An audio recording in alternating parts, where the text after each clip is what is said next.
Hi, everyone. Judge Andrew Napolitano here for Judging Freedom. Today is Thursday, September 5th, 2024. Professor Gilbert Doctorow joins us now. Professor Doctorow, always a pleasure. Here is what Americans woke up to this morning. Chris, cuts 9 and 10. The subject matter and content of many of the videos published by the company are often consistent with Russia's interest in amplifying U.S. domestic divisions in order to weaken U.S. opposition to core Russian interests, particularly its ongoing war in Ukraine. The company never disclosed to the influencers or to their millions of followers its ties to RT and the Russian government. Instead, the defendants and the company claimed that the company was sponsored by a private investor. But that private investor was a fictitious persona. The charges unsealed this morning do not represent the end of the investigation. It remains active and ongoing. That, of course, was the Attorney General of the United States, Merrick Garland. Seated to his left was the Director of the FBI, Chris Wray. The government announced that a grand jury indicted an American corporation for accepting money from RT and duping influencers, I not among them, duping influencers into saying things, and through a circuitous route, the influencers were paid by Russian money. All of this, of course, is supposedly a horrible thing, and the government never cares about the First Amendment. But what is your take on this? And is this even a blip on the radar screen in Moscow this morning? I can't say how it's viewed in Moscow this morning. I'm sure that they will come to the defense of Margarita Simonyan, the Director General of RT. And it would be, within Russia, it would be kicking a sacred cow to say what I'm about to say. Ever since the Russian transmissions were removed from the satellites which had been carrying them as commercial carriers under instructions from the United States and its allies, ever since the cable networks stopped carrying RT in the States, the possibilities for RT exerting a big influence in the States were reduced to close to nil. But that is simply a statement of fact. Now I will add to that a statement that is subjective, my own opinion of RT and its possibilities for influencing the United States. I think they also were nil. The Margarita Simonyan is a very intelligent lady, and she has appeared regularly on one of the principal talk shows of Russia. There's Vladimir Solovyov's evening shows, and she has presented herself in a way that you have to have respect for the woman's intelligence and her ability to mix culture and politics. However, from the beginning, although I appeared once upon a time on some of their programs like Crosstalk, I lost my respect for RT because they were doing, in a rather amateurish way, what Russian state television news does in the most professional way. And it would have been illuminating if from the beginning, the programs on Russian state television, which are broadcast for the Russian domestic audience, were rebroadcast ideally with voiceover or with subtitles in English, so that they would be accessible to the world. That information, Russia's views of the day's events, would be a very big help to all those in the West and in the world at large who want to know the Russian take on what is going on in the world and where Russia is headed. RT was not that. RT was supposed to be a mirror to the United States, but a mirror that's held up by an adversary is not a very good mirror. So when you said you're about to kick a sacred cow, you meant you're about to criticize the professionalism of RT, such as it was before they shut it down over here. Exactly. There were too many overaged and or incompetent journalists who found a nest on the payroll of RT. I don't mean to criticize everyone, that would be foolish. But my predominant takeaway was that in promoting RT, the Russians demonstrated yet again that they are very poor at engaging in the information wars in the world at large. I don't mean to say they have no capabilities at home. At home, they do a wonderful job in selling their views to their domestic audience, and not by propaganda, but by dealing with their population in a very respectful way, and exposing their population to what is going on in the Wall Street Journal, in the Financial Times, in the New York Times, on CNN, and so forth, and letting their population decide for themselves. That is high-level journalism. RT was always low-level journalism. Here's a clip from my former employer, Fox News. Well, it's on Fox News. It's actually a non-Fox journalist questioning the Attorney General about a statement sent to Fox News by RT. Watch this, please. Cut number 19. Russia today sent a statement to Fox News and some other outlets here, mocking the situation. They had 5 bullet points or 6 bullet points. The first said, ha, ha, ha, ha, ha, ha. 2016 wants its cliches back. In all seriousness, there is a subsection of the country that when they hear Russian interference, they may believe that it's not true. It's not a real thing. How do you assure people this is a real situation? I'm sure that was much funnier in the original Russian, but for us, it's not funny. This is deadly serious, and we are going to treat it accordingly. So RT attempted to respond. I didn't see the statement that was sent to Fox News. I only know of this reporter's summary of it. Does RT really care what the American Justice Department thinks of it? This is a mockery of a core American value called the freedom of speech.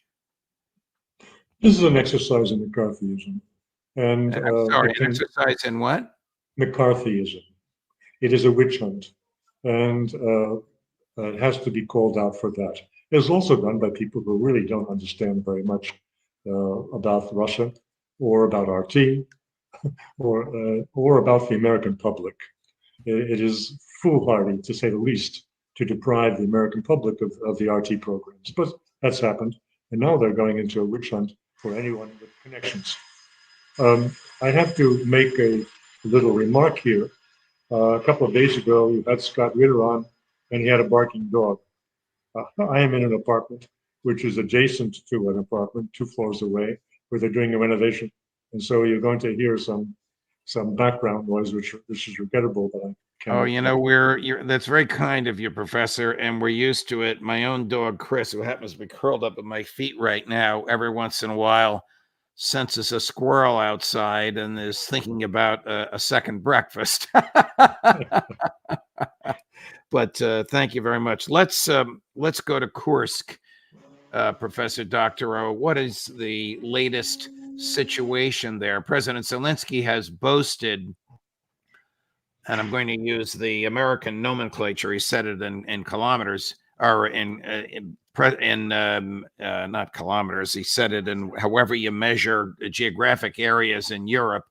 He has boasted that his troops now control 500 square miles of Kursk, and he claims that's a benefit. He also claims that as a result of his invasion in Kursk, he has captured Russian soldiers whom he has traded for exchange for Ukrainian soldiers previously captured. He views that as a plus. What is your view of the current situation in Kursk? Well, the situation in Kursk has been covered extensively in major media, and this is a stunning change in how the Financial Times, the New York Times, and their peers have dealt with developments in the Ukraine war, which were always very disparaging of anything Russia was doing, and which were only rebroadcasting, redisseminating the kind of delusional remarks that you have just taken from Mr. Zelensky. Now they're telling it as it is. They have interviewed soldiers in the Ukrainian forces who have talked about how it was on the ground and how they were prepared or unprepared when they were sent to Kursk. And we're getting in these major media genuine information that shows and repeats what you and I know, or what we have understood, that this incursion or invasion of Kursk has been a disaster militarily. The Ukrainians have lost at least 9,000 of their original 12 to 20,000 deployment in Kursk to death and mutilation. And they've lost 76. This was 2 days ago, 76 tanks. Probably a few more have been added. A lot of hardware, much of what they received from the States and allies has been destroyed on the ground. And the Russians have used this attack on their homeland to justify an escalation in their bombardments of military targets in Ukraine. The most significant of which was 2 days ago in the missile attack on a communications institute in the city of Poltava. This, from the standpoint of Kursk itself, it's untenable. Mr. Zelensky can speak of holding it, but that's unrealistic. He cannot sufficiently increase the manpower there because he's already depleted the best reserves that were otherwise based on the Donbass front line, where the Russians continue to advance. The situation on the ground for the Ukrainians is dire. But at the same time, Judge, I would like to distance myself a little bit from the expressions, from the conclusions that some of my peers have given to you and given otherwise on major YouTube outlets in the last few days. I do not see the Kursk misadventure as leading to the total collapse of Ukrainian forces in the immediate future, nor do I see that this bad result in destruction of NATO equipment as leading to an imminent crumbling of NATO. All of us who are following these events are subject to the same laws of human nature, where we like to project our wishes and present them as facts. I'm subject to this too. A few days ago, I was saying that in a month's time, Mr. Zelensky will be leaving Ukraine either on a plane to Miami or in a casket to his burial ground. I think that was also an exaggeration and projecting a wished for fact that is not likely in retrospect to be realized in the coming days. Are the two questions you mentioned 9,000 dead? Are any of them Americans? Second question, are the troops in Kursk surrounded, or are they still receiving fuel and food and supplies from Ukraine? Surely something is getting in, but not much. Are they surrounded? Well, the front is rather long. It's not so much the Kursk front where they are surrounded. By entering into Russian territory, they inevitably are surrounded on three sides anyway by Russian forces. The big issue of surrounding or entrapment, the closing of pincers, is now discussed with respect to the much bigger line that was the main area of conflict in the Donbass between Russian forces and Ukrainian forces. And in some parts of that 1,000-kilometer long line of confrontation, the Russians have indeed closed off or almost closed off some brigades of Ukraine. Some of them have as quickly as possible retreated. And this has been picked up on videos of them throwing away their weapons, they're running for their lives. However, it would be a big mistake to consider these isolated cases as typical of the whole front, or to say that the front is crumbling. I follow every day on the Russian news the maps that they present of each of the major part fronts and along that 1,000 kilometers.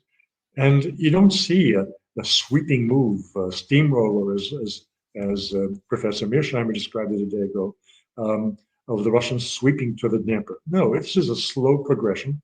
Maybe it's bigger than it was before the incursion into Kursk. I'm sure it is bigger. So it's not a few yards a day, Maybe it's several dozen yards a day. Maybe it's a kilometer or two a day. But I don't see a 30-kilometer move, which I'd heard on Russian television several days ago. I don't see that. Otherwise, the map would change. It doesn't. Mm. How about American deaths of the 9,000? Are you aware of any? No, that hasn't been reported separately. The only deaths that have been called out in the last couple of days pertain to the Poltava event, and I'd like to bring that up to date. The initial report in Poltava missile attack was 41 people killed. That was raised to 51, and last night I heard Russian television that 200 were killed and several hundred more were wounded. If that is indeed the case, then I completely agree with the appreciation that Scott Ritter gave a day ago, that this is a devastating blow to the Ukrainian general positions with operating drones and electronic warfare. And here's why I mention it, because of the question of deaths that you asked about. Yes, there have been a number of Swedes who were instructors there and whose friends in Sweden have said they were killed. This connection between Sweden and Poltava is something for the gods to appreciate. As you may be aware, in 1709, there was a battle in Poltava between Peter the Great's armies and Charles XII's armies of Sweden, since then Sweden was an imperial power with great ambitions in Central and Eastern Europe. The Swedes were battered and at Poltava. But for some reason, there's a romantic attachment, perhaps, between Sweden and Poltava, and there they are again. And in the attack on that communications institute, the Swedes were battered again. We have also heard that some of the instructors at the Communications Institute who were killed were Polish, yes, either academics or Polish military officers. I'm going to guess military officers. I think this was more West Point than it was Princeton in terms of the students and the professors and the subject matter. Agreed? Yes. Okay. Your take on President Zelensky's cabinet shakeup this past week, the most significant of which was, I don't know if he jumped or pushed, I'll ask you, the departure of his very bellicose foreign minister. Well, I had a take a few days ago, which was this was the beginning of the end of the Zelensky regime. I won't walk away from that entirely, but I take note of there's a spin or interpretation given to this development in major Western media. That is, it is a consolidation of his power by Zelensky. But it is very hard to say who's right.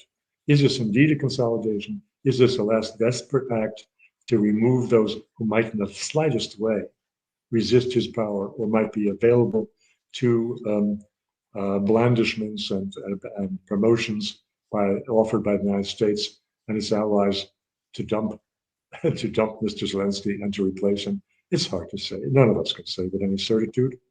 But the situation is unstable. That no one, I think, can challenge as a conclusion. And an unstable situation at the center of power is not a healthy situation for Ukraine at this dire moment on the battlefield. But speaking of dire moments on the battlefield, again, I'd like to come back to remarks of some of my peers, including Professor Mearsheimer, who has said that the battle will be solved, that the war will be solved on the battlefield. Here I'd like to add an important qualification. It'll be solved on the ground, but not with boots on the ground. The Russians are not likely to cross the Dnieper River. Very interesting. The rumors in the Beltway, that area around Washington, D.C., was that the State Department wanted to replace Zelensky with his foreign minister. They may still wish that, even though he's been kicked out. I mean, do you have a feeling for whether he jumped or was pushed? Well, the last report said he was pushed, and this was shown on Russian television. They showed pictures of Kuleba at one moment, with which he's speaking as if he's going to be in his office forever. And then they showed this handwritten note to the Rada, to the parliament of Ukraine, tendering his resignation, which was just shortly afterwards.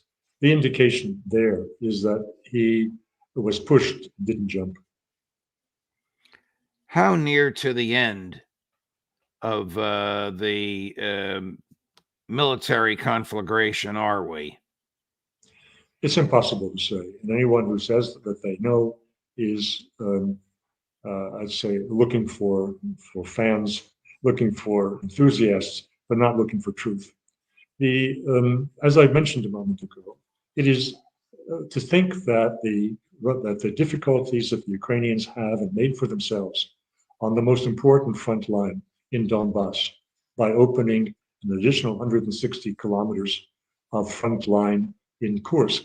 They made that problem for themselves, and now they're suffering both in Kursk, where they can't afford to send more reinforcements, and on the front lines in Donbass, where they are pulling back, retreating to avoid being surrounded and annihilated.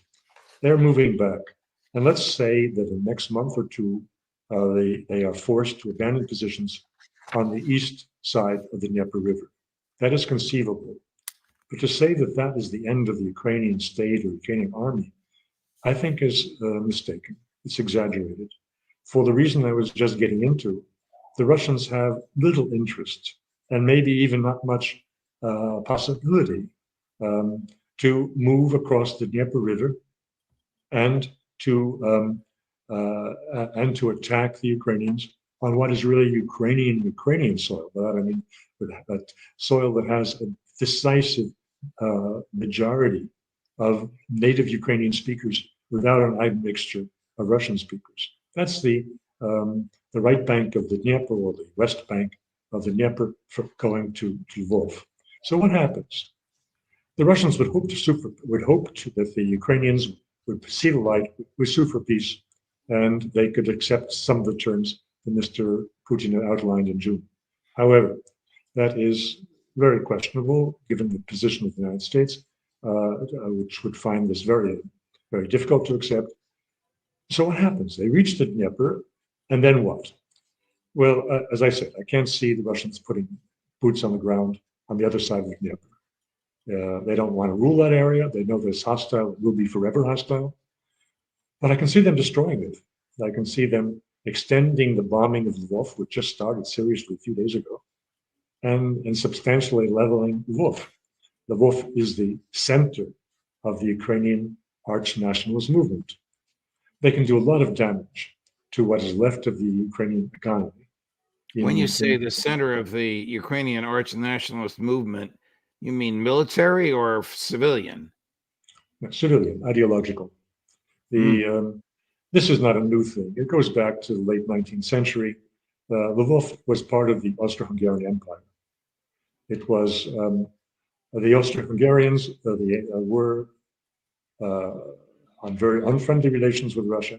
They had imperial ambitions. Both of them were land empires, and the Austrians were promoting the use of the Ukrainian language in print and in schooling as a method of undermining Russia's control of the eastern Ukrainian lands.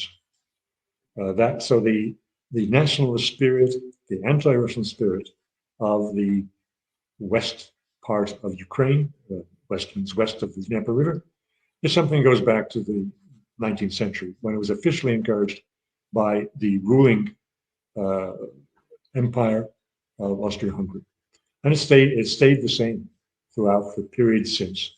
So the Lvov was pretty much spared by Russian attacks through most of this special military operation. But the latest attacks indicate that it will no longer be spared. And if the Russians want to destroy the economy and the political life of rump Ukraine, they will flatten Lvov. Okay, can you spell Lvov, please? Well, spelled variously, Lwow. The Russians I've always spelled it LVIV. I'm sorry, yeah, LVOV. And for the Poles, it was LWIW. So it depends on your perspective, which country you're sitting in, and the lines of the countries have moved. But generally pronounced Lvov. I Except want to if go you're back. except if Please. you're German, then you pronounce it Lemberg. Okay. I want to go back for a minute to the American fixation on Russian speech. Here is Christopher Wray, who's the director of the FBI, speaking with a little bit more tenacity than Attorney General Garland. He's right next to the Attorney General. It's from the same press conference as yesterday, cut number 18. Our investigation revealed that since at least last year, RT has used people living and working inside the U.S. to facilitate contracts with American media figures to create and disseminate Russian propaganda here.